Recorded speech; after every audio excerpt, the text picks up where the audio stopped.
This is a very special day because I am a Bank Street graduate. I graduated 33 years ago when I was a brunette. And I was also a mother of a very young child.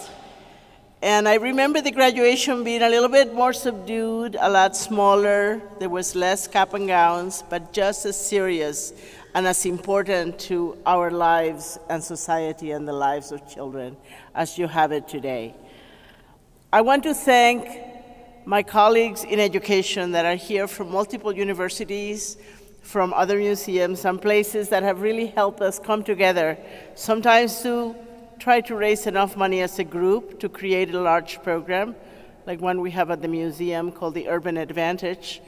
And others are colleagues that are my family, and that's Bank Street. My colleagues that I can call at all times for questions, or who will always keep me honest, who can actually say to me bullshit, and I have to listen to it. And then to my family. My husband is a great supporter of my adventures and education, and he's also another critical friend, my children and my friends. I want to talk today just about three things that I feel were my experiences at Bank Street that have remained with me over the years. And I want to mention them because they've already been mentioned today. And the first one is time, the time that Bank Street takes to help us become educators, the time in advisement, the time in conference group. I also want to talk about the centrality of play, social studies, and the arts as ways of really knowing students, but also knowing that the world is filled with diversity, and that when we recognize it, it makes us better people. I also want to talk about the relevance and the requirements of observation and recording that give education our scientific validity if we use them properly. I will begin. I have to tell you that I don't give speeches without objects anymore. However, today I had this nice little bag with my objects, which are in somebody's car, and they are not with me. So you have to really engage a little bit of visual. At this moment, you see this hourglass. It's a 1 hour time. It's got green sand. And I use it to really present it here to talk about the issue of time. Time is probably the biggest luxury. And Bank Street makes time to teach us. 120 hours of conference group time and advisement. It's good. And that time is not just a time, but it's a time where we are supposed to really encounter the microcosm of education. We didn't pick our group, we didn't pick our advisors, we didn't pick our schools. And that is what education is all about. You got to be out there with those who think very differently than we do. But at Bank Street, because we had to do that every week, come in with this bunch of strangers with the same problem, and everybody would have a different solution, we learned that it was really important. And that it wasn't a tradition. This is theoretically grounded practice. This is social constructivism of knowledge. It's the knowledge that comes from the group coming together to solve a common problem. Take Vygotsky, take Moll, and take Freire. Those people give us the theoretical tools to really understand what it is that we need to do in democratic societies. The second thing that I wanted to talk about is the centrality of play, the social studies, and the arts. I had the privilege to also teach at Bank Street for a while, and it was just so much fun to be in a children's lab because the classrooms, I taught a curriculum class, and the blocks were right there, and the teachers had to use them, and the teachers in the classroom had to complain the next day that the teachers left the blocks in disarray because they got excited in the graduate class. But it was really, really in that interchange between the School for Children and the classes that we were teaching that we kept saying that we live in a society, that the Bank Street building keeps us honest. You can't just plaster anything in the bulletin board. There are 3-year-olds there that are saying, "Mommy, what does that say?" So you have to be very conscious of your environments.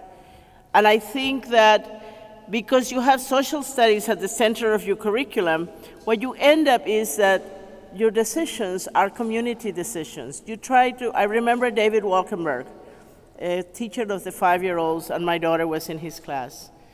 And he would have a meeting and say, "We have to run this class like this was a country." And kids would say, "What? Run it like a country?" He says, "Yeah, you have the same people in a country, we just have our class." They talk about people make rules, how people had institutions, why there were churches in the neighborhood, why there were parks, why there were schools, why there were stores. And in that understanding, the math, the science, everything else came together. And those are the valuable things in social studies, the arts, and play. These are not Bank Street inventions either. These are very well-grounded, theoretically grounded things. You all have had to live with Dewey, and I don't know how many books of Dewey's, but I'll tell you, if you haven't read at least the next 4, please buy them this summer and nourish yourselves. You can go from, he was all about school and society, and the child and the curriculum, experience in education, education of the public. Those 4 books will continue to give a voice to what you know how to do, but now you will see why it has to remain if we want to have an educated community. So keep your eyes in the humanities. Play, Katie, our other award winner, will talk more about play. She's leading us into a whole other, much more fun world. And I really look forward to hearing more on her work. And the third one is the required theoretical-based observation and recording. That is central. It's central because it's a key method for assessment of children and learning that you have had to do. I am going to read a little bit because this is the piece that I thought a lot about. It is a balance designed, the observational requirement, it's really designed to nourish our Bank Street healthy suspicion of the allure of numbers, measuring everything by numbers without seeing the replicable evidence, observable evidence of what those numbers. So our obligation as Bank Street graduates and faculty is to supplement the numbers or make sure that the numbers are looking at the appropriate practices.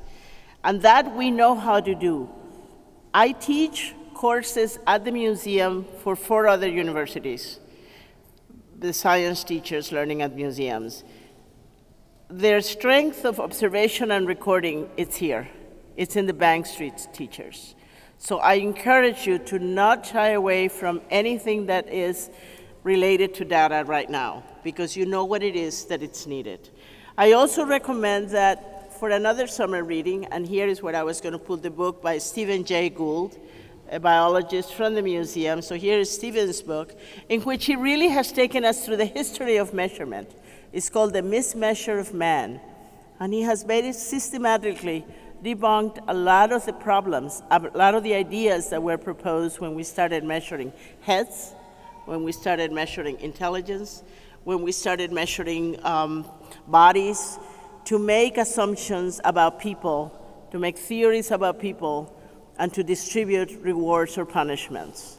Stephen's work is very fundamental, but it's also very real for us, because we cannot leave the work of assessment and data-driven culture that we're living in only to the machines that can do such good statistical analysis now that we couldn't do. So if they're counting the right things, we're in good shape. So we have to then decide what it is that needs to be counted. I was, at this moment, going to pull out my observation lens, and I had a butterfly that I was going to say. So please practice your observation and recording of your children and your classrooms as if you were observing the most beautiful butterfly that you ever had the power to let free. And if you wanted to remember Gould's words, he said, "Scientists do not debunk to cleanse and purge. They refute older ideas in the light of a different view about the nature of things. And I take that very seriously because my whole life is about education reform. So the other day I said, you know, how come nobody talks about science reform? Scientists are always looking. That's what we're doing. We're always looking. It's almost as a quest, a scientific quest to get it right. And that's what science is about. But I also just wanted to say in my last 2 words is that I also have learned a lot of things by being at the museum. And as I age and become a happy senior citizen who wants to try everything I haven't tried before, that at this moment, I really need to be in a place where there are children and families on a daily basis. The museum is perfect for me. I also need to be in a place where there is teachers that are new teachers that I can teach and help shape. I think that it's me at my best, working with new teachers. And I love my Lehman teachers, my TC teachers, my bank, anybody that I get to teach that it's just beginning. Because I think over the years, you do get a little wisdom of practice. And the last thing from the museum is that I need closeness to nature to be able to balance the din. And at this moment, please think of your imaginary shell that I was putting in my ear to tell you that I could feel the ocean and I could hear it as I joined you here today. And thank you very much for giving me this opportunity.